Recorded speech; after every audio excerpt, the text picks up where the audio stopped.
Εδώ με το Θοδωρή. Θοδωρή, τι λέει εδώ η δουλειά, πώς πάμε? Πάμε μια χαρά. Περιμένουμε λίγο να προλάβουμε να τελειώσει η βροχούλα και θα συνεχίσουμε 10 ώρες. Εντάξει, ωραία. Θα τελειώσει το χωράφι. Ναι. Θοδωρή, εδώ είχαμε μεγάλη ζημιά, λακκώματα πολλά. Είχαμε αρκετά λακκώματα, αλλά με λίγο δουλειά, λίγο χώμα από εδώ, λίγο χώμα από εκεί, καταφέραμε και τα κλείσαμε. Ωραία.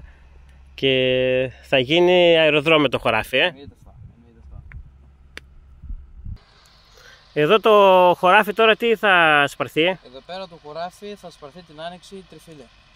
Τριφύλι, που θα είναι ισοπεδωμένο και δεν θα κρατάει πουθενά νερό. Ναι. Και θα βγει καλό. Και θα βγει καλό έτσι. Εδώ τι προεργασία χρειάζεται πριν κάνουμε το λέιζερ? Λοιπόν, εδώ πέρα πριν το λέιζερ ήταν σιτάρι και ναι. εμείς του κάναμε ένα όργωμα για να γίνει πιο σωστό, να γίνει πιο καλό. Ναι, να είναι αφράτο ξέρω εγώ και ναι. να παίρνει το χώμα. Ωραία, βλέπω γίνεται πολύ καλή δουλειά. Ναι.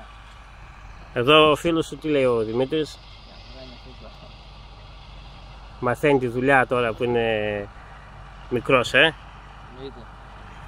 Μαζί. Και όλοι μαζί. Πήρα.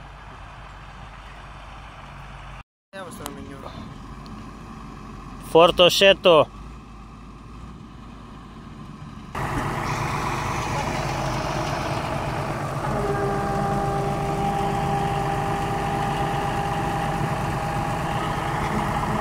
Εδώ τελειώνει η δουλειά για απόψε.